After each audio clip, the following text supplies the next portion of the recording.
Përshëndetje dhe mirëmbrëma të nderuar shikues.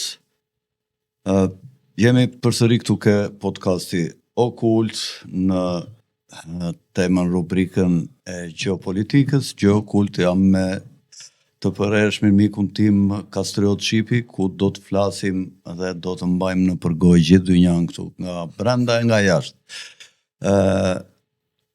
Para se të fillojmë bisedën dhe të trajtojmë temat, dua t'ju kujtoj të gjithë atyre që na ndjekin dhe që ende kanë haruar të bëjnë subscribe ose që nuk tin ta bëjnë, të pyesin ndonjë nga fëmijët e vet dhe të bëjnë të antarësohen pranë podcastit ton me qëllim që ne të krijojmë ato lehtësirat tona duke u bërë mbi 10.000 subscriber abonent dhe ju të keni mundësi të përfitoni për të parë video dhe copa të shkurtra në YouTube.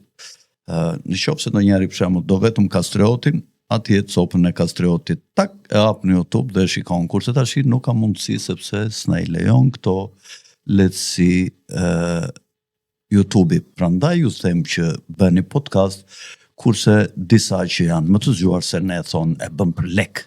Nuk ka lidhje me lekun kjo fare. Kjo ka lidhje me shpërndarjet, me shkuarje në sa më shumë shikues dhe në lehtësitë që kanë shikuesit për të parë atë që duan.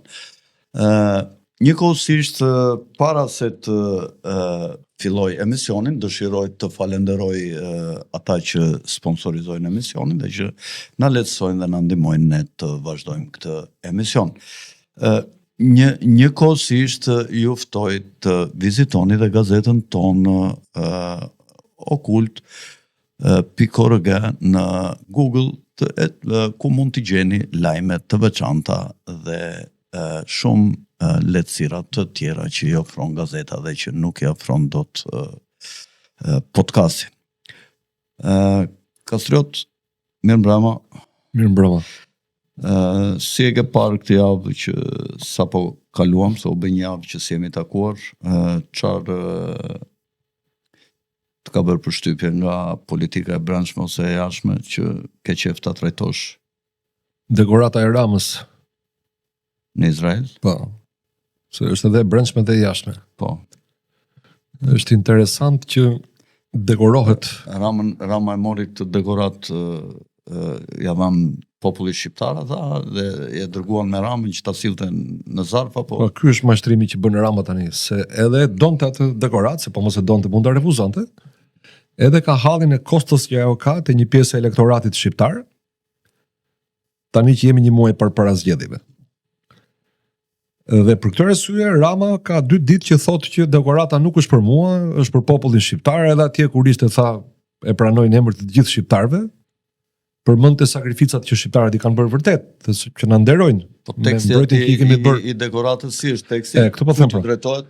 Pra, pretendimi i Ramës është që kjo është i dekorat mirënjohje për kombin shqiptar për atë që ka bërë ky komb në mbrojtje të çifutëve gjatë luftës së dytë botërore, që është komplet e pavërtet. Po ti përmendesh edhe 7 tetorin, më duket i Eksakt. Rëmbime 7 tetor. Pra, lufta e dytë botërore dhe kontributi i jashtëzakonshëm, fisnik, human, shumë i respektuar i shqiptarëve dhe shumë i drejtë, nuk ka lidhje fare. Motivacionet kanë qenë 2. Mbështetja që i ka dhënë pa rezerva qeverisë sioniste të Izraelit, qeverisë aktuale sioniste të Izraelit, që pas 7 tetorit, dhe dyta, përpjekjet e Ramës për të luftuar antisemitizmin në Shqipëri. Këta e ka filluar dhe kjo von der Leyen në Parlamentin Evropian dhe Komisionin Evropian, kryetaria e Komisionit Evropian, e cila ka thënë që ka folur me shumë superlativa për Talmudin e çifutëve dhe e quan si një nga vlerat e mëdha që duhet të ndjek Evropa, pra nuk është Bibla si rënjë. Evropa, po si rënjë. Nuk është krishtërimi i rënjë i Evropës, ato lartësi kulturore që ka arritur dhe shkencore që ka arritur Evropa duke pasur krishtërimin si rënjë, ajo quajti rënjë në fakt Talmudin ose Dhjatën e Vjetër, kur Zoti sipas atyre që thuhen në krishtërinë ndërpreu komunikimin e tij me popullin e zgjedhur që ishte në Dhjatën e Vjetër, që ishin hebrejt, që ishin dhe xhuish, e brend pas Mojsiut, dhe 150 vjet nuk ju solli profet mbas ikjes në Babiloni, emigrimit në Babiloni, derisa solli Jezu Krishtin dhe dishepujt e vet, me të cilit sipas Ungjillit dhe Krishtërimit bëri kontrat me të gjithë ata që besojnë ke Krishti. Pra, s'ka rëndësi çfarë populli je i zgjedhur nëse beson ke Krishti dhe ke Ungjilli. Pra, këto deklaratat e kësaj i refuzojnë në këto pretendimet të Ungjillit dhe thonë që ne jemi vetëm me dhjatën e vjetër dhe dhjatën e re e kam plakur, se kështu i bie të njëjtin që po bën dhe Rama. Kastriot, tani vetëm një gjë te kjo. Pra, deklarata e von der Leyenit ishte pak a shumë që Europa është ndërtuar mbi parimet e Talmudit. Tani duhet të bëj një kujtesë, mbase njerëzit shumica atyre që na ndjekin nuk e dinë, po mund ta verifikojnë këtë që do them unë. Kur është diskutuar projekti i Kushtetutës Europiane në vitin 2004 dhe u bë përpjekje për të themeluar shtetin që do të quhej Bashkimi Evropian, një lloj me shtetin amerikan që është shtet federalist, është bërë debat shumë i madh për preambulin e Kushtetutës Evropiane, nëse duhej apo jo të shënohej që rrënjët e qytetërimit evropian janë në krishtërim. Kishte shumë ankesa nga komunitetet fetare, nga Vatikani, nga liderët anglikan, nga Kisha Ortodokse Nacionale e secilit vend antar në Europën Indore, që ishte bërë antar ose donte të bëhej antar i Bashkimit Evropian, dhe përfundimisht nuk u pranua nga Komisioni Ndërqeveritar, që ishte, si thua, ngarkuar me hartimin e projekt kushtetutës, dhe nuk u shkruajt. Dhe Kushtetuta Evropiane u rrëzua. Kur kam qenë në Shtetet e Bashkuara, Kastriot, një radhë nga viti 2001, më duket, ose 2005, nuk më kujtohet mirë, kam bërë një protestë këta rabinët e këto ajpaku, kongresi Qifut dhe këto lobet e Qifutve atje në Amerikë, që pse vendoset bredhi vitit të ri në për ambjende publike, për shembull në për dyqane, po ti ishe ti për shembull i krishterë dhe kishen dyqan dhe deshet vinje për Krishtlindje bredhin e vitit të ri, ata i kërkonin qeverisë që këta s'duhet i vënë në ambjende publike këto, ti mbajnë vetëm në ambjende private, sepse janë shenja fetare që lidhen me krishtërimin. Dhe kjo që tregove ti është akoma një rast më i lartë, po me të njëjtin kuptim. Po, ndërkohë lufta vazhdon ama. Vazhdon nga të katër anët. Ti sot mund ta shash Krishtin nga mëngjesi deri në darkë në BE, nuk të gjen gjë. Po ti nuk mund të thuash gjysmë fjalë që nuk u pëlqen sionistëve, se ata menjëherë të akuzojnë për antisemit. Dhe ti e fillon me gjob dhe mund ta përfundosh me burg. Franca ka paketa ligjore kundër të ashtu quajturit antisemitizëm që spekullohet, sepse semit në fakt janë palestinezë. Eksakt, kurse këta nuk janë të gjithë semit. Unë për vete do të isha kundër vërtet çdo lloj forme të antisemitizmit. Nëse është antisemitizëm, po antisionizmi është një gjë tjetër dhe antisemitizmi është një gjë tjetër. Antisionizmi është një lëvizje politike. Edhe të kritikosh një qeveri nuk është e thënë që je anti asnjë gjëje që lidhet me atë kombë. Që kundër racës dhe etnisë së kombit. Unë dhe ti që shajmë Ramën nga mëngjesi deri në darkë, jemi gjë anti-shqiptar? Po. Ata që shajnë Bidenin dje apo Trumpin sot janë anti-amerikan? Jo. Atëherë pse duhet të jesh antisemit nëse shan Netanyahu? Nëse rendit fakte dhe prova për krimet, për gjenocidin, krimet e luftës, spastrimin etnik, apartheidin, se janë gjitha fjalë që janë përdorur njëkohësisht për përshkruar atë që po ndodh atje. Kjo vend tha dhe 2 pika në këtë paketën që kam bërë këta prej 3 pikash. Një është antisemitizmi, një është të mbështesim gjuhishët thot ajo për t'i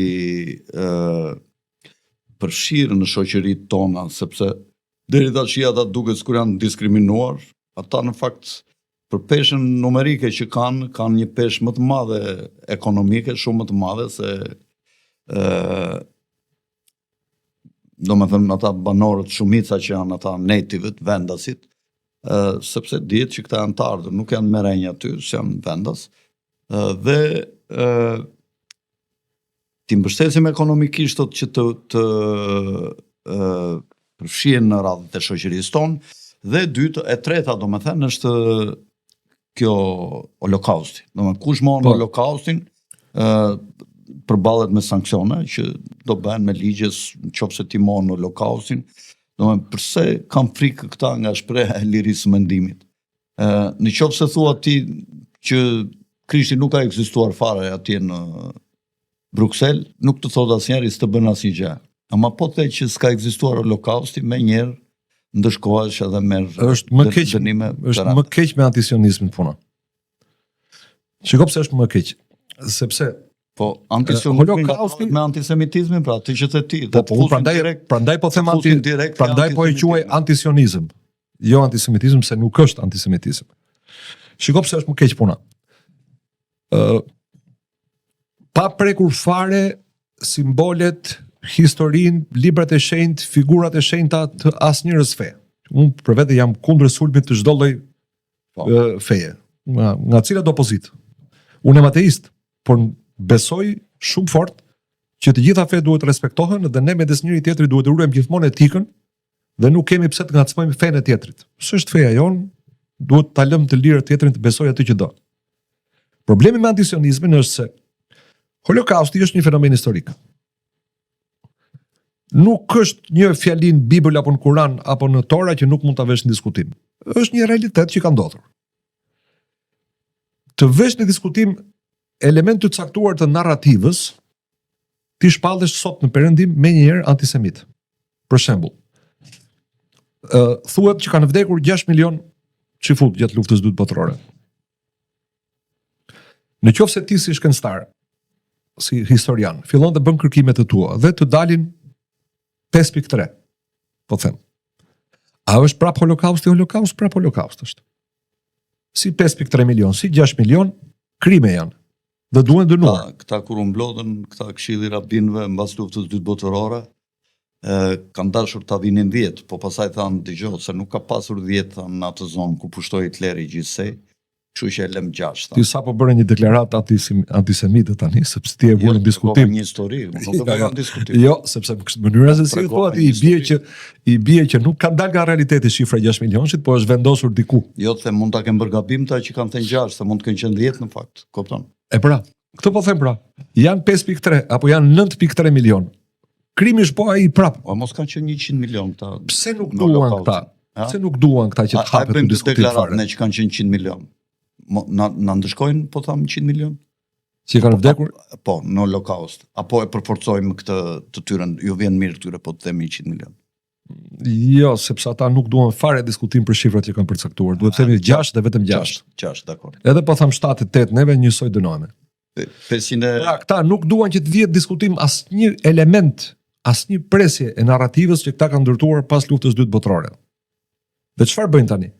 Duan ta kompleksojnë të gjithë popullsinë e Europës, sikur janë të gjithë fajtor, brez pas brezi, pavarësisht se mund të kenë kaluar 3 breza, mund të kenë vdekur gjithë ata që i kanë bërë krimet. Po gjykata ndërkombëtare Hagës që i ka dënuar për genocid këtë Netanyahu dhe qeverinë sioniste. Nuk i ka dënuar. Jo, nuk i ka dënuar, i ka kërkuar t'i gjykojë. Mirë, që të jemi të saktë me termat. Pra, kanë bërë kërkesë për të dënuar me këtë akuzë.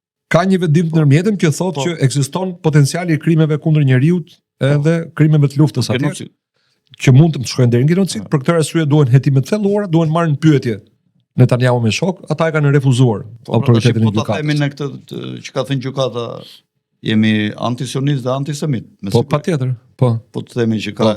Po. Pra, shikoku, pra nga një narrativ që ti imponohet ashtu siç është, dhe ti nuk ke drejtë të diskutosh, edhe nëse ti je një akademik, një shkencëtar, bën studimet e tua, ty nuk të lejohet të kesh opinion fare. Kjo është një e dhënë, është më e paprekshme se Bibla, Kurani dhe Tora. Nga këtu pastaj kalohet në fazën tjetër që ti nuk mund të kritikosh qeverinë e Izraelit dhe Netanyahu, se po e kritikove ti antisemit. Po. Mirë, Kastriot, po kjo vizita e Ramës mos në vend që të vërë vetull ato i mos lirë sytë, sepse dihet që elektorati që është ritualist musliman në Shqipëri dhe nuk janë pak, ne pam për Bajram se si ishin mbushur sheshet, dhe ata me të drejtë janë kundër genocidit që Izraeli ka bërë. Kundër genocidit jam dhe unë që jam ateist. Po, s'ka rëndësi nëse është popullsi muslimane ajo që genocidohet, apo mund të ishte edhe popullsi e krishterë. Patjetër. Mund të ishte katolike ose ortodokse. Mund të ishin edhe çifut. Edhe çifut mund të ishin të një sekti që këta sionistët nuk i duan. Ne, si shumicë që jemi shoqëria myslimane, prapë unë mendoj që populli mysliman i Shqipërisë, ashtu si dhe pjesa tjetër me të krishterë në Shqipëri, do të ishin kundër çdo lloj genocidi, sepse është një lloj ndjenje humane që çdo Patjetër, pra, pyetja që do të shtroja unë në këtë rast është pse nuk e sulmon opozita shqiptare. E kam fjalën ky mos në vend të vinte vetulla mos po humb vota nga myslimanët shqiptar. Po pra, po. Me këtë vajtjen. Unë këtë përgjigje po t'jap. Pse nuk e shfrytëzon opozita shqiptare këtë? Pse kanë frikë këta pra të flasin për këtë çështje. Shiko, se diku janë të kapur. Kastriot, të jesh pro të drejtës së popullit palestinez për të jetuar në atë vend dhe në atë hapësirë që ju ka dhënë Zoti dhe historia, është një ranë. Dhe pavarësisht nga kjo ngjarje shumë e dhimbshme që ka ndodhur në mënyrë të vazhdueshme këto 70-80 vjet të fundit, sepse s'ka filluar sot lufta atje dhe genocidi, ka 70-80 vjet që bëhet kundër popullit palestinez, popullit të mirë dhe fatkeq palestinez, për të cilin çdo njeri në çdo vend të botës duhet të lutet për shpirtin e të vrarëve dhe të vdekurve të këtij populli, ashtu si çdo të vdekur dhe të vrarë nga dhuna e qeverive të ndryshme në botë. Nuk do të thotë që ne duhet të jemi kundër Izraelit. E kam fjalën për opozitën, se do them diçka.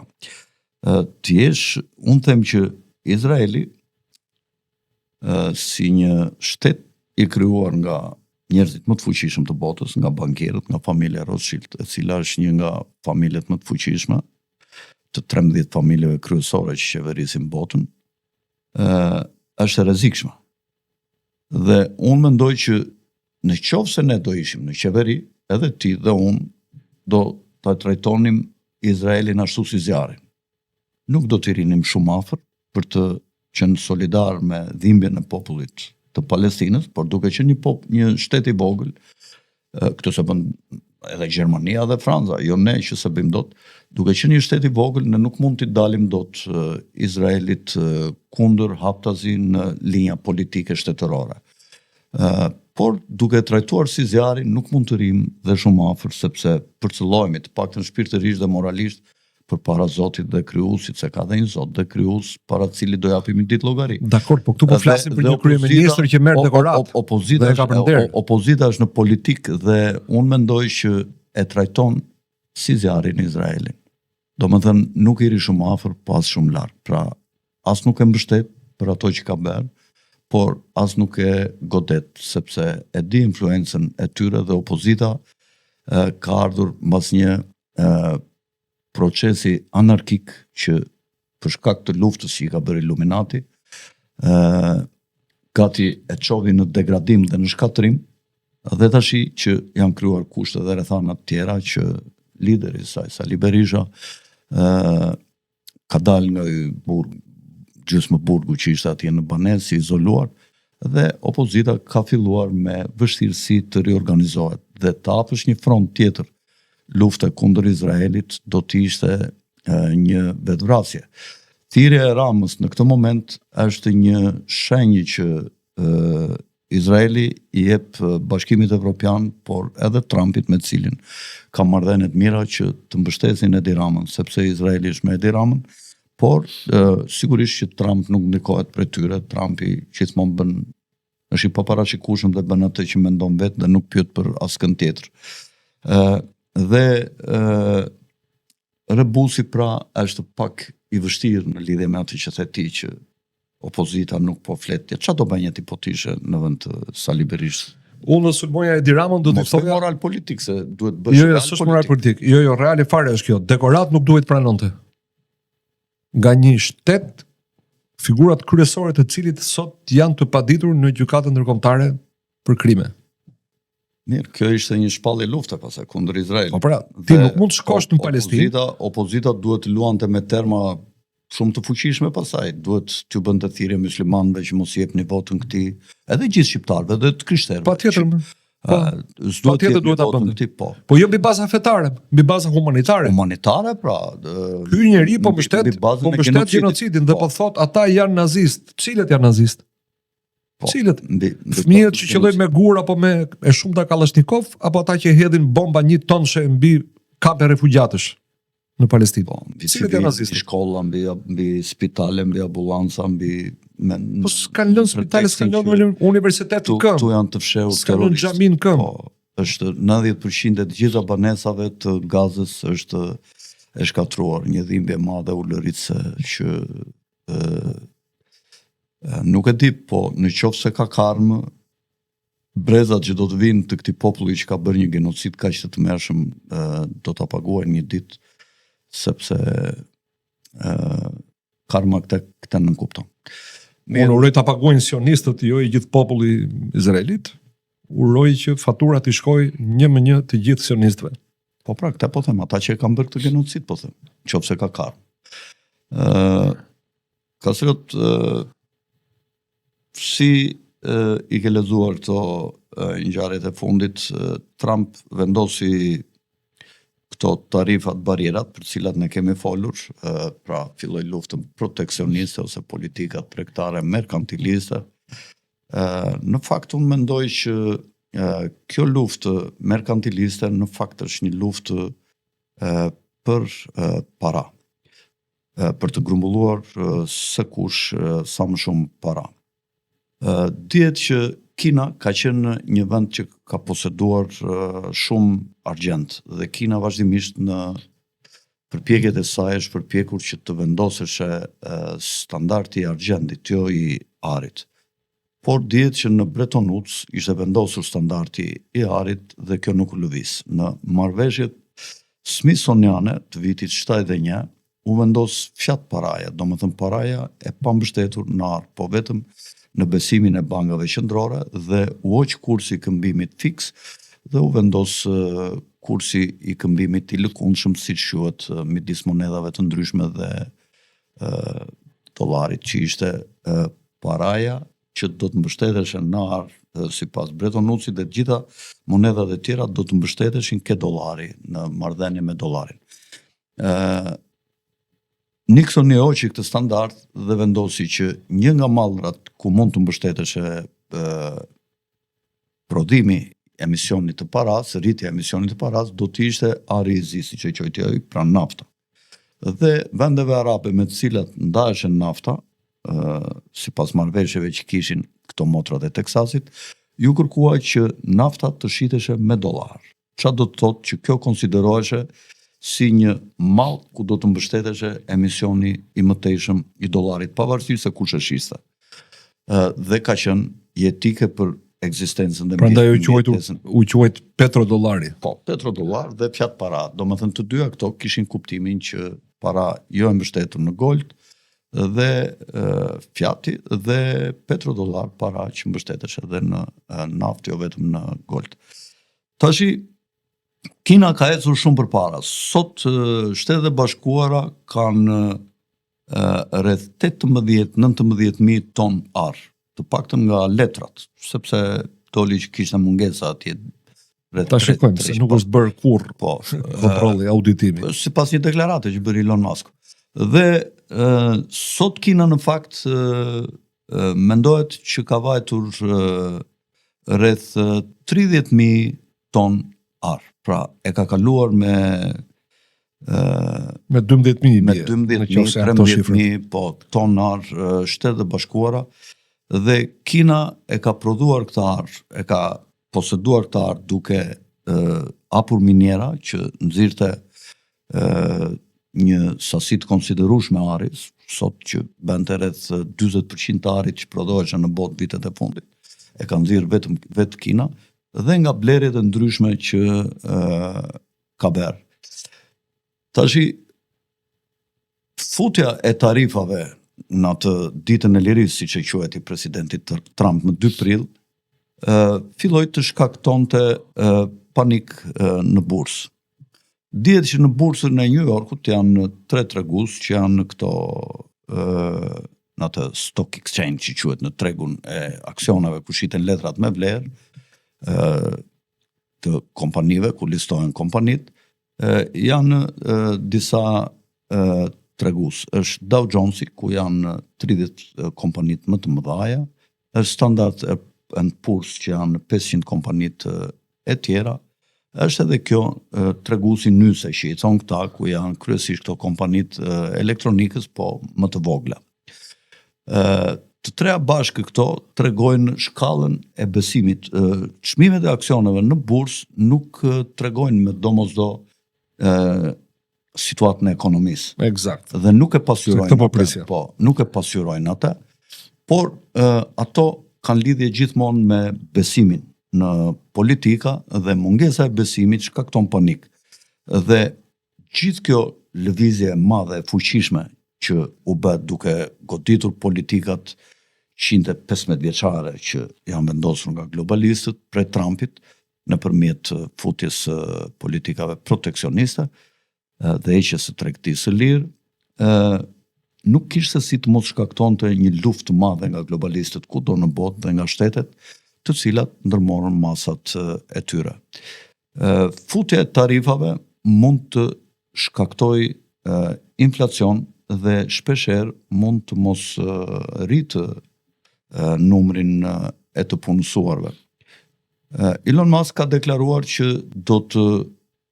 dhe në vitin 2040 do të ketë 8 deri 10 miliard robot. Dhe këto do të vinë doradorës nga viti në vit. Dhe ardhja e këtij grupi në influencë në shtëpinë e bardhë, që shpeshherë quhet dhe mafja e PayPalit, ku në krye të cilëve qëndron Elon Musk, ka njerëz që mendojnë që këta kanë ardhur pikërisht për të realizuar atë që quhet Agenda 2030, për të forcuar ndikimin e inteligjencës artificiale në prodhim dhe rritjen e papunësisë. Tashi, nga një anë Trump deklaron që me politikat proteksioniste do të rritë investimet në shtetin Amerikan, ku këta investorët e mëdhenj që janë në vende të tjera do të vinë në Amerikë për shkak të rritjes tarifave prej 10%. Unë mendoj që kjo edhe mund të ndodhë, po dhe mund të mos ndodhë. Pse? Sepse diferencat në tregun e punës midis punëtorit amerikan dhe punëtorit për shembull indian ose kinez janë shumë më tepër se 10% të pagesave. Dhe aty, edhe në qoftë se ngre Trumpi 10%, dhe në qoftë se ngre 20%, një rrogë 3.000 euro që kërkon një punëtor amerikan ose 2.500 kështu dollar, dhe një rrogë $200 ose $180 që kërkon një indian në provincat ku vjen investojnë këta me krahun e lirë të punës, janë të paktën 15 apo 20 herë diferencë, 10, 12 herë, 13 herë. Dhe rritja me 10% ose me 20 ose me 30% ose me 40% e tarifave, përballë fitimit që ata kanë nga krahu i lirë i punës, nuk do t'i bëj këta që të vend të investojnë në vetëm kjo do të ndikojë që kjo 30% do të blihen prap xhupa nga India ose nga Kina, po do blihen me 30% më shtrenjtë, sepse ai do të ruajë atë normën e fitimit të vet që ka pasur për shembull 50%. Ta zon ky xhup bën $100 me tregti të lirë dhe hyn me tarifa zero dhe hyn në Kinë, nga Kina në Shtetet e Bashkuara. Në qoftë se vihet një tarif 50% dhe ata e shesin nga $100 e shesin 150. Pra fitojnë $50. Walmarti për shembull. Po, në qoftë se do vihet tarifa me Kinën 50%, ky xhup do hyj 150 dhe prap do shitet 200, sepse në qoftë se ta bëj ai investitori që ka investuar në Kinë do vi të investojë në Shtetet e Bashkuara, ky nuk do prodhohet $200, po ky do dal $300, $400 kosto e këtij. Kështu që populli amerikan shumë mallra që blihen lirë për shkak të lirësisë së kostos së punës, do t'i shtrëntohet. Do me gjithë ky shtrëntim i çmimeve do të sjellë rritjen e inflacionit. Dhe të ta kundërshtoj pak të fundit? Po, dakord. Si e mendoni? Shteti siç vendos tarifat doganore, vendos dhe nivelin e taksave. Se Trumpi ka thënë kështu, më fal, se po të ndryhet. Trumpi ka thënë kështu që kjo ngritje, vendosja e tarifave shkon kundër shtetit që sjell mallra ke ne. Kurse siç ta paraqita unë, shkon kundër konsumatorit amerikan. Unë them që ka drejt Trump. E para, në momentin që xhupi nga 150 do të bëhet 200, ka një shtresë të popullsisë që nuk do ta blejë më atë xhup. Apo jo? Po çfarë do blen? Do blej një më të lirë. Nuk do blej atë. Po prap kinesë do blen, se kjo filozofi është prap. Po dakord, po do shkoj gjithmonë për një produkt më të lirë.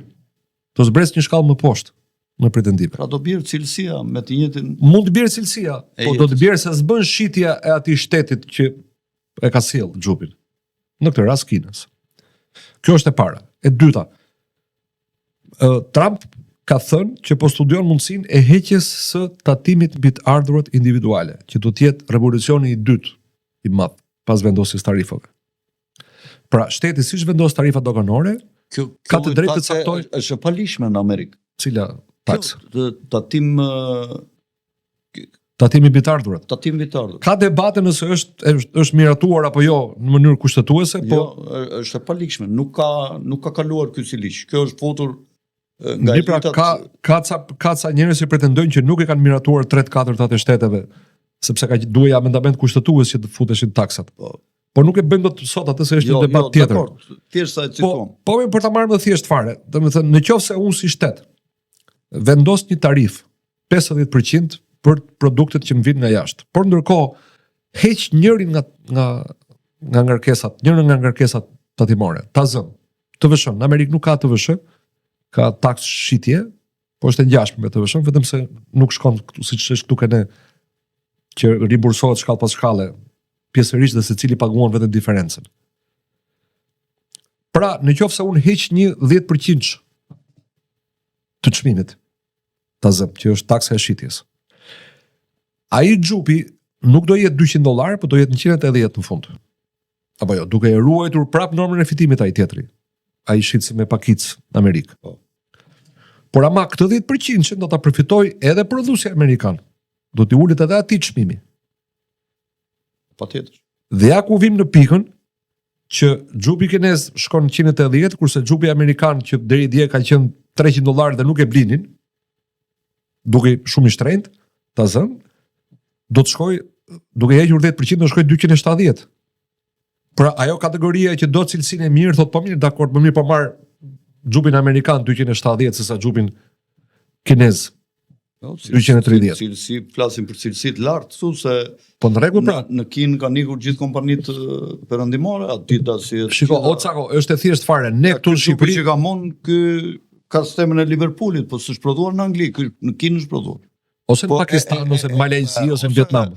Ose në Bangladesh. E kanë prodhuar kompanitë britanike dhe me teknologji britanike. Po ato fitimin e marrin. Po. Dhe e marrin të lartë. Po. Taksa paguajnë më pak.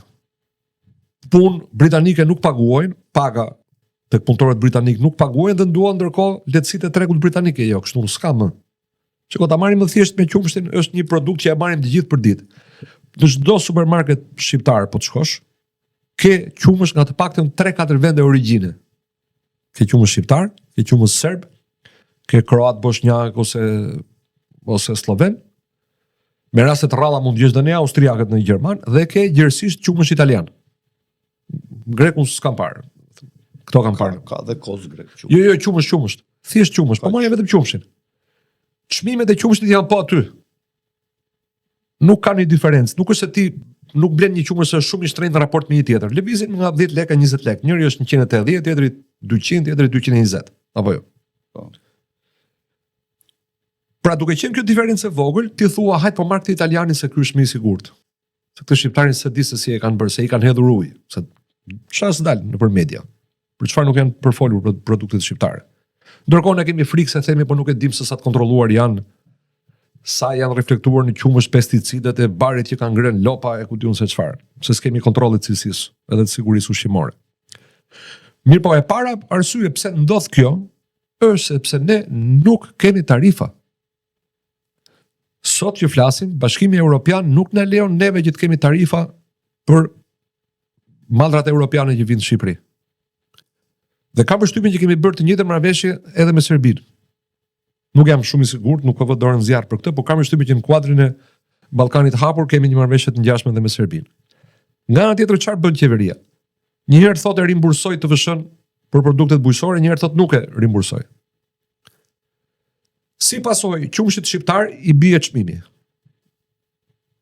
Sepse konkurrojnë çmimet e qumshit importit, që për më tepër ne e dim që janë edhe të subvencionuara nga qeveritë. Pra, nuk është se e kanë kaq koston qumshti italian dhe i serb, po janë qeveritë e këtyre vendeve që e subvencionojnë prodhimin që të vi më lirë.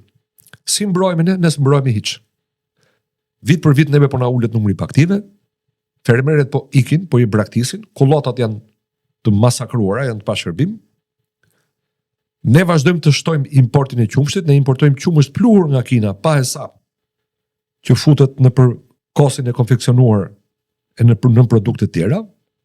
Ne kemi filluar sot në për supermarkete, po t'janë njerëzit të vëmendshëm të shkojnë të lexojnë, jo çdo gjë që duket si djath është djath.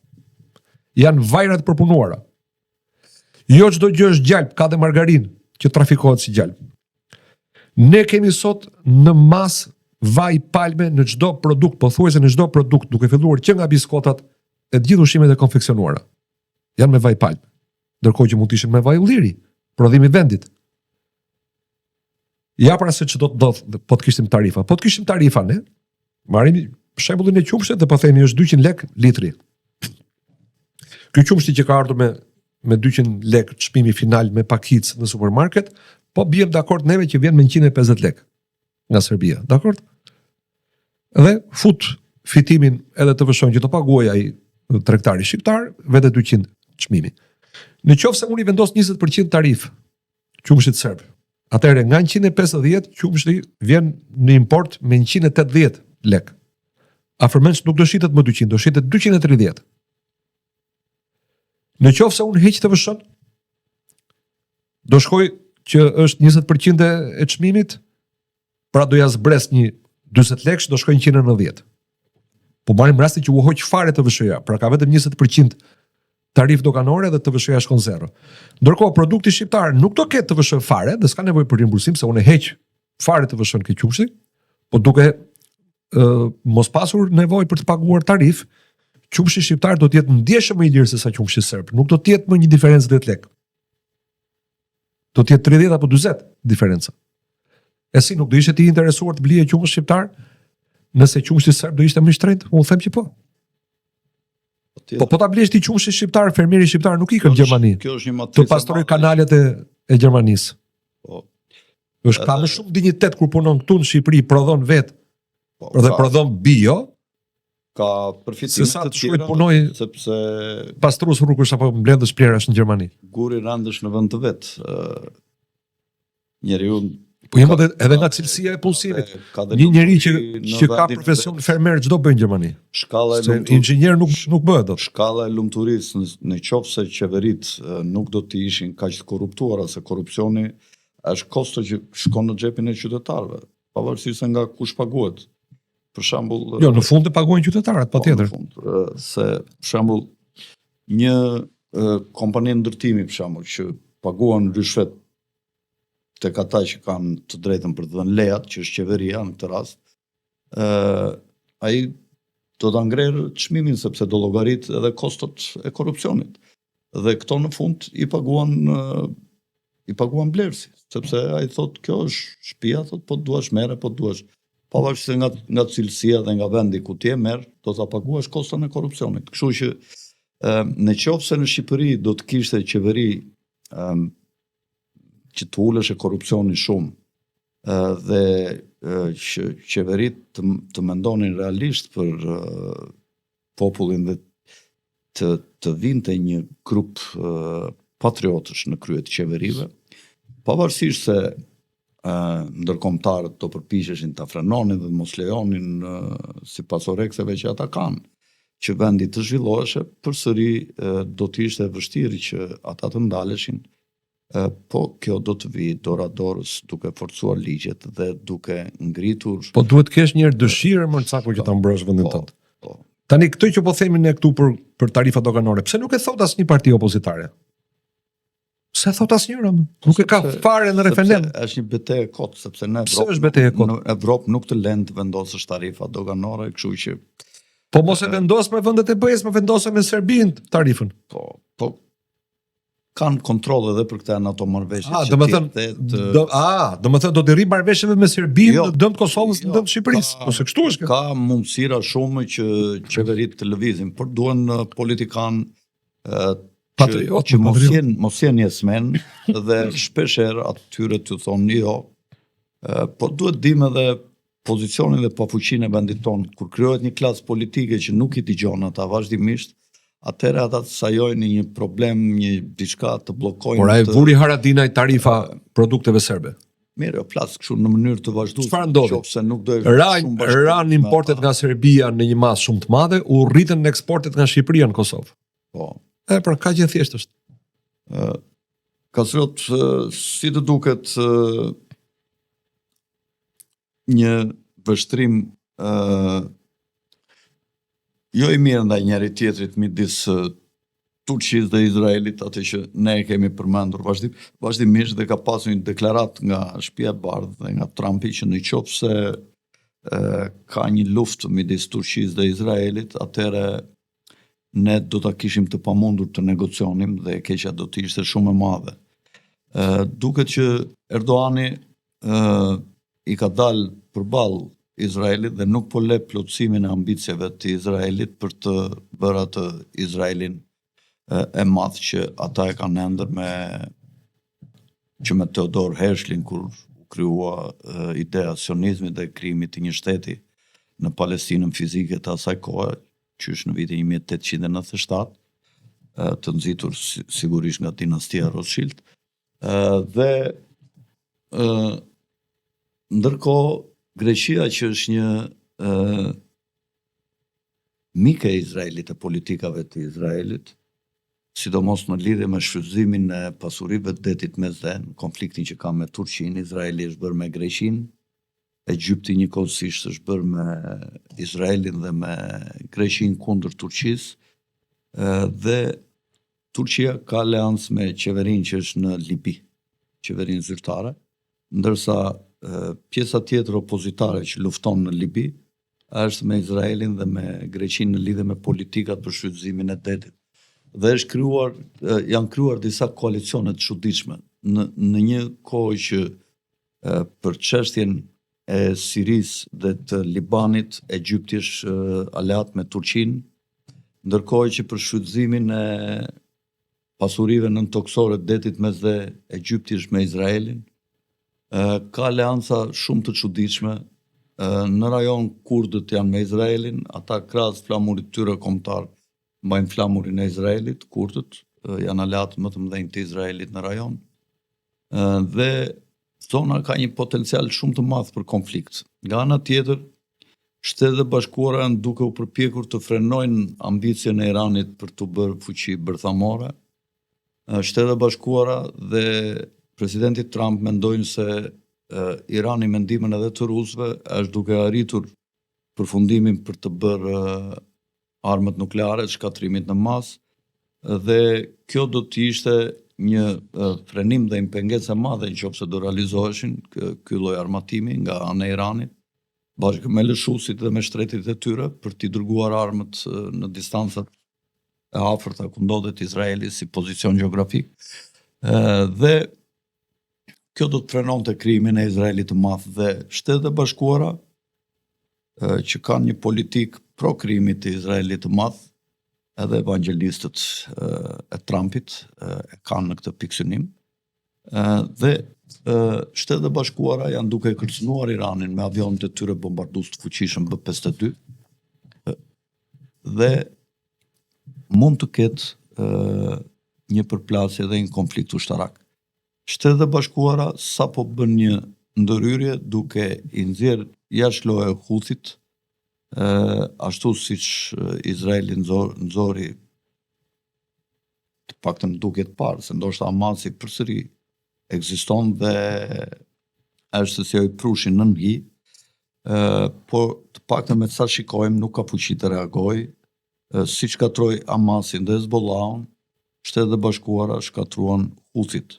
Tashi i vetmi në këtë proxy war që ishte deri pa u shkatruar këto kundër Izraelit dhe perëndimit, tashi s'ka më mundësi Irani të bëjë më proxy war, sepse gjithë aleatët e vetë që ai i nxiste kundër Izraelit janë shkatruar dhe sot ai është ballë për ballë me Izraelin dhe me Shtetet e Bashkuara, po dhe me perëndimin, me gjithë perëndimin, të cilët, siç e deklaruam ne, siç e analizuam këtu deklaratën e Ursula von der Leyen, janë në krah të Izraelit me këto ligjet të pakuptimta dhe jo racionale që kanë vendosur për antisemitizmin, që i quajnë ata, por që në fakt s'është i tillë, siç e përmendëm.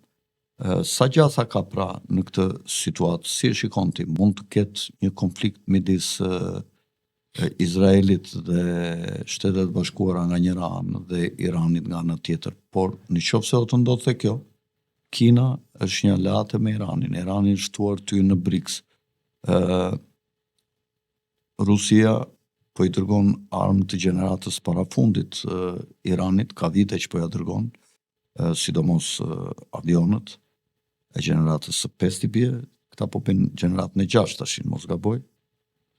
Dhe Rusia asnjëherë nuk e ka braktisur ato që ka thënë për para opinionit publik, që ne kemi një aleancë të rëndësishme strategjike me Iranin, dhe në rast të një konflikti me Iranin, ne do të jemi në krahun e Iranit kushdo qoftë pala përballë. Ka bërë këto deklarata Putini gjatë vizitës kryeministrit të Iranit në Rusi, ku nënshkruan dhe i marrëveshje për bashkëpunim të gjerë, sidomos ushtarak, ku Irani i ka dhënë dron Rusisë në luftën e saj kundër Ukrainës, dhe Rusia do të ndihmonte për armatimin bërthamor midis tjerave, dhe do furnizonte flotën e aviacionit të Iranit për të përballuar dhe për të ulur superioritetin ajror që ka Izraeli me ata F-35. Si e mendon ti, mund të ketë një përhapje të konfliktit dhe mund të futet Trumpi në një konflikt me Iranin nëse aty shpërthen lufta? Se kundër Turqisë, Trumpi është deklaruar që ne largohemi dhe si negociator nuk përfshihemi në këtë konflikt. Nëse ka një faktor që do të donte ndërhyrjen ushtarake amerikane në Iran, ky është faktori sionist i personifikuar tek personi i Benjamin Netanyahut. Ky njeri që kur ka dalë në skenën politike, vazhdimisht ka avokuar, është munduar të ngjall panik në Shtetet e Bashkuara në qarqet vendimmarrëse, që rajoni nuk është i sigurt, sepse Sadami nuk është i sigurt, Libia nuk është e sigurt, Egjipti nuk është i sigurt, Irani, Netanyahu, po, që kur ka dalë në skenën politike, që kur ishte Sadami, po. Ky ishte njeriu që shkonte dhe mbante fjalime edhe në OKB, edhe përpara Kongresit Amerikan, dhe thoshte, ju garantoj unë, po i rrëzuat këtë regjime, i gjithë rajoni do marrë frymë lirisht, do të ketë paqe, efektet jashtëzakonshme demokratike dhe të paqes. Ku është paqja me Netanyahu? Më larg se kurrë. Unë nuk e besoj kurrë që Donald Trump është kaq idiot sa që të hyjë në luftë me Iranin, sepse kështu ja do qefi dhe interesi politik Netanyahut. Nga ana tjetër, Donald Trump nuk do donte të diskutohej më për konflikt Iran-Izrael. Dhe unë mendoj që po hyn në këtë lojë për të bërë presion Iranit që të pranojë inspektim, të jap pra garanci që nuk po prodhon uranium për armë bërthamore, por për arsye civile, centrale bërthamore që ka drejt i ketë. Irani, apo jo? Po. Sepse spekulimi i sionistëve ka qenë gjithë jetën që jo, Irani, apo deri Iraku, deri dje, nuk duan mund të ketë çka po të ketë. Ligjërisht po, jo strategjikisht nuk e ka. Izraeli të ketë shtet më i vogël të ketë edhe ata mos ketë. Jo, po nuk po flasim nga pikpamja e drejtës, po flasim nga pikpamja e balancave, po, e forcës. Patjetër, shiko, po ta marrësh ashtu dhe Shqipëria ka drejt këtë armë bërthamore, po sekonde që një kryeministër shqiptar thotë unë dua armë bërthamore, rrëzojnë. Pra, po flasim për ato që mund të bëhet për të evituar luftën. Irani, si çdo vend tjetër, ka drejt të ketë centrale bërthamore, prodhojë energji bërthamore. Dhe unë mendoj që pikërisht ndërhyrja e Trumpit është në këtë kuadër. Dhe unë kjo është hipotetike natyrisht se ka kaluar koha, po unë jam i bindur që nëse do kishte qenë Trump në detyrë në Shtëpinë e Bardhë në vitet 2000, nuk do kishim pasur pushtimin e Irakut, as të Afganistanit. Iraku do t'i thoshte lejoj inspektimin, Iraku thoshte hajde, bujrum inspekto, Scott Ritter atëherë i bëri inspektimet dhe tha këtu s'ka armë bërthamore, as armë kimike. Afganistani do t'i thoshte e dua për 24 orë Bin Ladenin në pako postale ma dërgonin Ameriku se për ndryshe do t'ju sulmoj dhe ata do t'a dorëzonin. Dhe në këtë prizëm, unë nuk mendoj që Trump synon apo lejon një luftë me Iranin. Edhe për faktin se sigurisht lufta me Iranin nuk është lufta me Libanin, për masat do të ishin të tjera, dëmet do të ishin tepër të mëdha për rajonin, po dhe për Shtetet e Bashkuara të Amerikës, dhe në fund të fundit unë nuk besoj se Donald Trump është lodër në duart e Netanyahut. Donald Trump po mundohet të ruajë disa ekuilibra, po mundohet që të mos e armiqsoj lobin që i fut në Shtetet e Bashkuara të Amerikës, të mos e kthejë në armik të hapur, por patjetër që nuk është lodër në duart e Netanyahut dhe Netanyahu këtë e di. Kështu që besoj dhe shpresoj se nuk do të ketë më zgjerim të konfliktit me Iranin në rajon, po sigurisht që nuk do të thotë që është garantuar paqja. I gjithë rajoni vazhdon të jetë lëmsh. Ti përmend luftën për burimet natyrore. Izraeli ka shpallur haptasi qëllimin e vet për të shfrytzuar gazin që për nga pozita gjeografike ku ndodhet, gazin nën detar i takon Gazës, gazi natyror.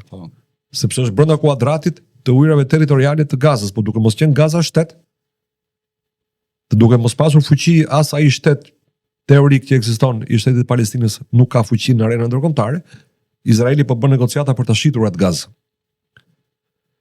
Dhe patjetër që këto rreziqe vazhdojnë të jenë. Rekonstruksioni i Gazës nuk është ende e qartë si do ndodh. Me gazanët apo pa gazanët. Ta filluan se ka diferencë shumë të madhe mbi popullatët civile për t'i larguar. Po dakord, nuk heqin dorë sionistët, ato e di. Edhe mbi dara nuk mund të gjuash dot ashtu, të vrasësh darat ashtu në masë, në grumbull. Po ta prandaj e kanë bërë Gazën aq të ngushtë dhe me aq densë popullsie që t'i vrasin kollaj. Dhe duke mos protestuar popujt e ndryshëm dhe qeveritë e ndryshme, ky është një lloj eksperimenti që këta synojnë ta bëjnë gjithë botën Gaza. Po ti the që Erdogan i ka dalë kundër, unë nuk e shoh. Erdogan është kundër në retorika. Vetëm në retorika, po unë nuk shoh aksione. Praktikisht se ai mori gjithë atë territori, doli përballë në Siri, po ngrejnë bazë të madhe ushtarake në jug të Siria është lojë tjetër, mos harro që u toroqën rusët nga Siria, se ishin rusët lojtarë shumë fuqishëm atje. Dakor që luajnë edhe turqit, u vendosën në Libi dhe që aty e kontrollojnë më mirë me zeun, me bazat e tyre. Mirë, dakor, nuk po them që ka humbur fuqia ruse në arenën ndërkombëtare. Patriot, ndoshta edhe ty të intereson kjo, kam parë një material ku tregohet që nga Jimmy Carter, presidentët çfarë kontributi kanë dhënë në borxhin publik presidentët. Interesante që nga. Po. Jimmy Carter, i cili ka ardhur në 72-shin, mos gaboj, në 76-ën, ka shtuar 76, 80 kanë përshtypjen. Ndoshta ka shtuar 72-76 do duhet të ishte Nixoni që nuk e mbylli. Ka shtuar këtë deficitin me 25 miliard dollar në atë kohë. George Bush plaku e ka shtuar me 102 miliard dollar. Bush i ri e ka shtuar me 1.54 trilion deficitin. Të merë, sepse financoi luftën. Do me thënë mbi 10 herë më shumë se baba i tij. Po. Ronald Reagan e shtovi me 74 Clinton miliard. Se ken listë? E kam. Ronald Reagani e shtovi me 74 miliard. Që për atë kohë dukesh shumë keq, por prisni thotë. Bill Clinton e ka reduktuar deficitin me 383 miliard. E ka ulur gjatë 8 vjetëve që qëndrovi në pushtet. Ja pas ka bërë një gjë të mirë edhe Bill Clinton. Po. Barack Obama e uli deficitin me 585 miliard dollar. Dhe për 4 vjet të para dhe për 8 vjet e reduktoi me 825 miliard. Joe Biden e reduktoi deficitin me 942 Tani po e vën dyshim. Po, dhe unë Po e vën dyshim se po e shikoj këtë materialin, po sepse ajo nuk që rezulton të gjithë presidentët demokrat pas kanë bërë ulje të ndjeshme të deficitit edhe vetëm dhe republikanët e kanë shtuar. ajo që më Luftë çudit kanë bërë është dy që palët. Donald Trump i thotë tu e ka shtuar me 2.1 trilion deficitin gjatë 4 viteve të para. Domethënë është njeriu që ka shtuar më shumë borxhin kombëtar. Nuk e besoj. Burimi nuk më duket fare i besueshëm sepse Ja ku i kam. po dakord, po varet cili është burimi. Uh, Cili është burimi? Nuk ka shanse që Nuk e Donald di, Trump nuk e di sa e vërtetë në kohën e është, nuk e cilit- kam verifikuar. në kohën e cilit ekonomia shkonte bar Do të bëj dhe një pyetje tjetër, Kastriot. Përse po përpiqet ta reduktoj kaq shumë nëpërmjet atij departamentit Elon Muskut deficitin buxhetor? Pse nuk do të ishte më mirë që t'ju theshte këtyre borxllimëve të Fedit atje, t'ju theshte fuck you, s'ju kam asnjë borxh, shporuni dhe do ta marrun paranë. Po kjo do të ishte revolucion pastaj. Revolucion kuptimin e Se mirëfillt. ai po përpiqet të ul borxhin Ligjërisht nuk e bën dot. dhe të shlyejë borxhin. Po se ligjërisht e ke marrë atë borxh. A ka qenë ligji kriminal apo i padrejtë apo gabim? Kjo është diskutim tjetër. Ka njerëz që kundërshtojnë Donald Trumpin dhe thonë që duke futur politika kaq të rëndësishme që s'ka ndodhur ndonjëherë këto 130 vjet, 120 vjet, për tarifat doganore me dekret, pa pyetur Kongresin dhe Senatin, sepse është një çështje shumë e rëndësishme, duhet të merrte mendim në Kongres dhe në Senat, thonë këta. Ky po përpiqet të godas federalizmin ose sistemin check and balance që të gjithë kontrollohen dhe kontrollojnë. E para. E dyta, Trump nuk mund të bënte dot një ligj antitrust. Shiko, në bursën e New Yorkut, 10% e njerëzve, e qytetarëve amerikanë, kanë 85% të aksioneve të bursës, të letrave me vlerë. Shiko, unë kam botuar një libër të kuptojmë bursën e Wall Streetit, është i vetmi libër që flet për bursat në gjuhën shqip. Dhe çfarë janë aksionet? Ta shpjegojmë me pak fjalë. Ai sa që di unë, nuk e mbaj veten që jam ndonjë njohës i madh i shkëlqyer i bursës, se bursat vazhdimisht sofistikohen me rregulla të reja. Dhe ne vendosim të bëjmë një fabrik për këpucë. Dhe mendojmë që këto lloj këpucësh që janë për ndërtim në këtë zonën këtu ku po bëhet një qytet i madh, smart city, do të ketë nevojë për punëtorët. Dhe ne mendojmë që këto, duke i nxjerrë me një çmim të caktuar, do shesim 1 milion këpucë në vit. Dhe për këtë teknologji dhe për këtë infrastrukturë që do ngrejmë, do na duhen për shembull $5 milion për të bërë këtë fabrikë. Ne të dy jemi 2 aksionerët kryesor dhe ne kemi $3 milion. Ose 2 milion. E na duhen e 3 tjera. Shkojmë ke banka nuk mund të na kreditojë $3 milion, po thot unë mund t'ju jap 2 milion. Gjeni vetë 3 milion thot. Edhe unë 2 milion ja u kreditoj. Edhe një duhet gjem. Po, gjeni 3 gjithsej thot. Kupton? 2 i keni vetë, gjeni dhe 1. Atëherë ne ç'a bëjmë? Ne janë këto revistat të bursës, ne tregojmë planin ton aty të investimit, edhe themi që mendojmë të investojmë kaq, në vit të prodhojmë kaq, të shesim kaq dhe të fitojmë kaq në fund të vitit. Më kupton? Po. Dhe njerëzit që merren me bursën, që blejnë, kanë aktivitet aty, po edhe këta dealerat, kupton se edhe dealerat aty shesin dhe aksione për llogarit të atyre që emitojnë aksione, për shembull ne të dy do emitojmë aksione në bursë. I themi $1 milion, na duhen, do t'i shesim aksione. Dhe do ta vendosim çmimin e aksionit, për shembull 2 cent. Që të blejnë sa më shumë njerëz, ai fukara kalon aty, do ta hajmë po blet ca këtu, ca këte, se e kanë zakon, nuk i vendosin vezën në një sport. Blejnë në çdo vend nga pak. Se thonë po falimentuan 5% të paktën të tjera. Diversifikimi i portofolit investimeve. Diversifikojmë portofolin. Dhe ne $1 milion shesim aksione në bursë. Dhe këto hynë njerëz të ndryshëm, operator dhe i blejnë. Tashi këto quhen aksione. Më kupton, nuk është gjithë çmimi i kompanisë në bursë.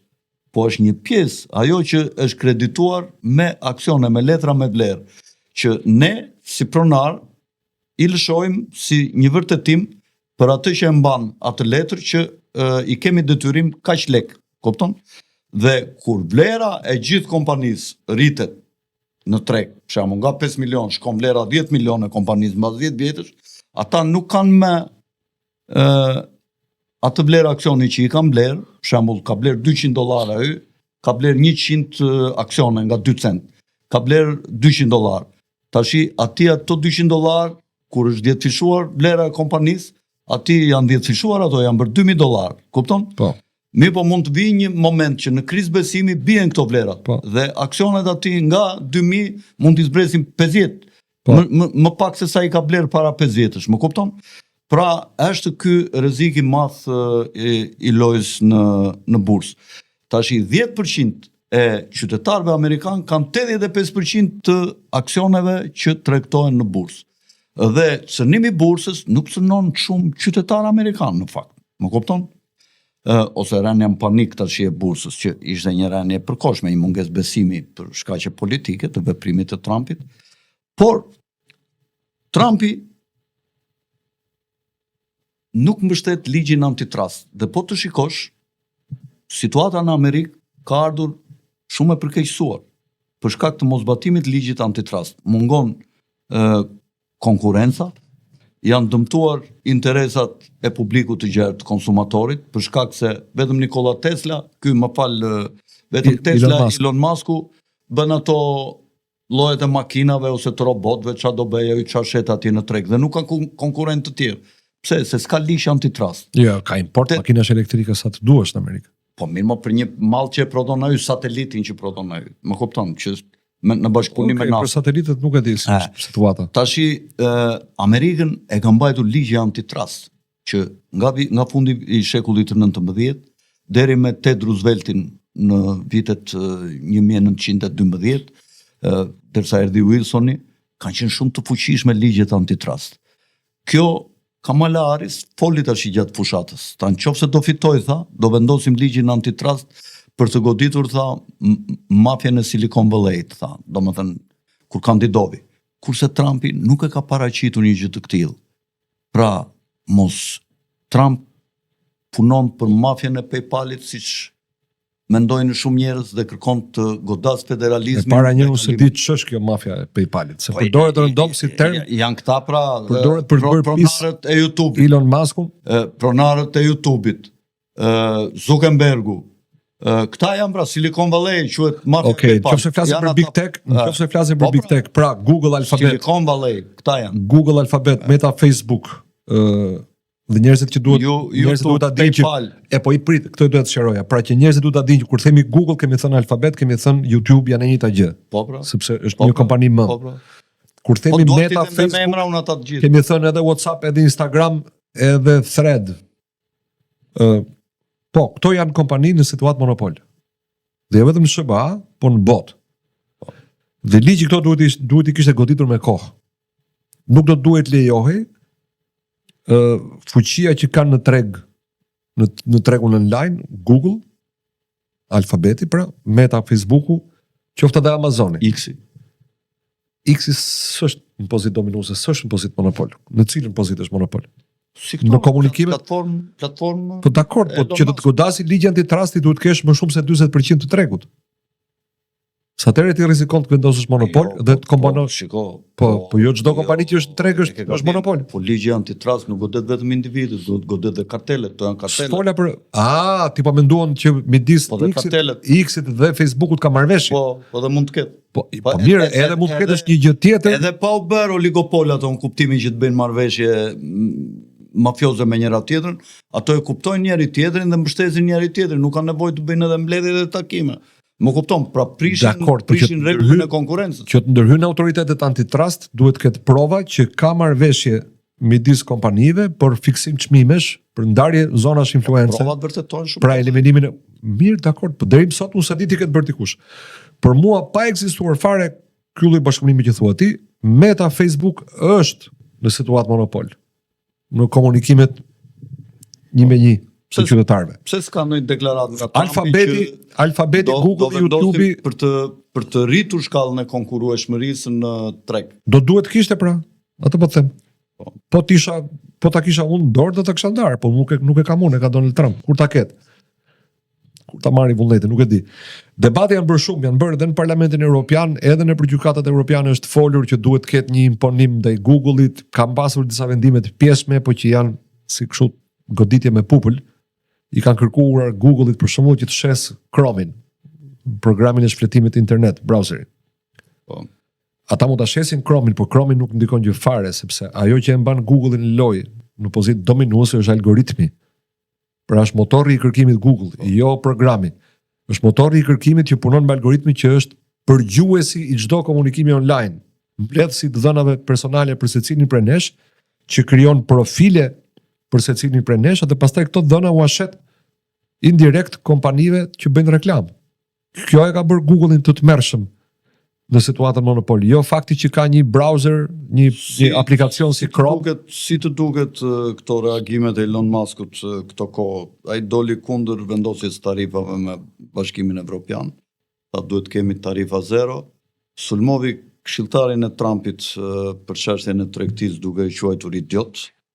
Dhe ai në fakt Navarro ju përgjigj me shumë diplomaci dhe me etik, duke e quajtur, e kuptoj, tha që Elon Musku mund të ketë interesat e veta, tha, me tregtin me Evropën, dhe mund të jenë prekur interesat, tha, prandaj sillet kështu, por ne shikojmë interesin me kurse zëdhënësja e shtëpisë së bardhë, harrova emrin asaj, tha s'ka problem, tha, janë dy çunat të shtëpisë bardhë që po zihen, po grinden, tha. Po, janë panët. Kurse Trump tha, Elon Musk tha, nuk do të ri gjatë këtu, tha, sepse Doge, tha, do të mbyllet një ditë, tha, dhe e shikojmë që ka një ftofje midis Trump dhe Elon Musk, por ka njerëz që thonë presidenti vërtet është Elon Musk dhe o Trumpi, po unë nuk e besoj që të jetë kështu dhe unë besoj që presidenti është Trump, besoj që Elon Musk po paguan një kosto personale tepër të madhe me valen e vandalizmit edhe të terrorizmit ekonomik që po bëjnë. Bledhi një vend aty në qeverisje me $280 milion. Po ka humbur miliarda që kur ka hyrë në qeveri. Sepse po e sulmojnë pafund komunistët në SHVA dhe në BE. I kanë rënë shitjet shumë dhe po patjetër, sepse nëse ti e dëgjon që makinat e Elon Muskut digjen apo vandalizohen, ti do mendosh dy herë për të blerë makinë. Në kongres tirën këtë kandidatin që ka qenë për drejtori NASA-s, duke e akuzuar që ke negociuar në Mar-a-Lago, tha gjatë kohës që Trump u zgjodh president, po s'kish bërë betimin. Tha e takuar, tha me pyetën këta në kongres të demokratët, e takuar me Elon Muskun, thanë dhe keni folur për të bërë kontrata që satelitet e Elon Muskut t'i blerë NASA dhe t'i përdor NASA këta që janë për këto udhëtimet e survejimit që quhen në lartësi të ulta, quhen këto lloj satelit. Dhe ajo përgjigj më ka thirrur presidenti Trump dhe më ka bërë intervistë për detyrën që ai mendonte të më jepte si drejtori i NASA-s. Dhe nuk mbaj mend, tha, se kush ka qenë aty, tha, ka qenë dhe Elon Musku, kanë qenë dhe të tjerë, tha, po ke takuar, i thanë ata, ke negociuar. Ky tha, nuk mbaj mend, tha, edhe mund t'ja kem dhënë dorën, tha, siç ma dhanë tjetra të tjera atje, tha, dhe nuk më kujtohet. Dhe ky tha, shikoj, tha, që nuk ke dëshirë të përgjigjesh, i tha, por shumë njerëz thonë që Elon Musku po e shfrytëzon pozicionin në Shtëpinë e Bardhë për të bërë kontrata të majme në fakt me NASA-n, sipas këtyre akuzave. Koha do t'i vërtetoj gjërat dhe po unë mendoj që Trumpi është Trump dhe ndoshta është një nga njerëzit më të rëndësishëm që ka prodhuar historia botërore. Dhe mendoj që pajtohem. Dhe mendoj që është shumë i zgjuar, shumë i paparashikueshëm. Flet gjëra të tjera dhe kur vjen momenti vendimit bën gjëra të tjera duke i gënyer të gjithë ata që prisnin të vepronte sipas atyre që kishte folur. Një nga gjërat që më zbavit mua më shumë është që është gjithmonë në qendër të vëmendjes medias. E bën median t'i shkojnë nga mbrapa, atëherë kur dojë. Dhe me forta është kur të gjithë u çmendën për tarifat, ai shkoi në Mar-a-Lago dhe luante golf. Këta i quajnë papërgjegjshmëri, po në fakt ajo është fuqi. Ajo është fuqi se do ta shikosh me Xi Jinpingin, që do ta ul kokën dhe Xi Jinpingin. 125% tarif unë them nuk e paguan dot. Ta mbyllim këtu Kastro. Okay. Në qoftë se s'ke dëshirë të thuash ndonjë diçka tjetër. Jo, s'ka problem. Po të kesh ndonjë diçka, mund ta thuash. Jo, se kemi kohë. Që Trump do duhet të ishte model frymëzuesi për të gjithë politikanët e opozitës shqiptare. Tarifat duhet të kërkojnë të gjithë që të mbrohet ekonomia shqiptare, të paktën blegtoria, të paktën një pjesë e fermerëve, se po vdes Shqipëria, po shpopullohet, po kalbzohet, po i humb shpresa për gjithmonë. Tash ky do t'ju japë pasaportën e BE-s. Po ky. Vetëm ne të dy do ngelemi këtu, më duket. Do kiki njërë. Do bëjmë emisione për pakistanezët pasaj. Po problemi është atë do t'ju imponojmë të mësojnë shqip fëmijët e tyre, se të paktën të na dëgjojnë fëmijët e tyre kur flasin. Jo, më do na detyrojnë ata të mësojmë gjuhën e tyre. Ka bërë Bemblushi një roman këtë të parafundit. Pastaj që do ta mbyllje. Ai, thuaj edhe Bemblushin edhe mbyllë. Edhe është roman futuristik, kryeministri quhet. Edhe aty thotë që ngjarjet zhvillohen në vitin 2040. Dhe thotë që u bë ministër mbrojtje në një qeveri që e drejtonte një me mbiemër Fico. Dhe në këtë qeveri u bë ministër mbrojtje një nga Afganistani dhe ju bëri thirrje në kabinet të sulmojnë Serbinë në tha. Dhe të gjithë shqiptarët nuk pranuan. Dhe ky mobilizoi gjithë këta afganët që jetonin në zonën e Shëngjinit, që ishin një komunitet i madh, i mobilizoi për t'i futur në luftë kundër Serbisë. Mirë, mendoj ta mbyllim këtu. Mos harroni na vizitoni dhe ke gazeta okult.org në Google dhe mos harroni ata që nuk janë dy thondrak, ta klik subscribe dhe të antarësohen që sipas parimit win-win, ne fitojmë, ju fitoni. Nga unë Alfred Sako, miru pafshim dhe natën e mirë.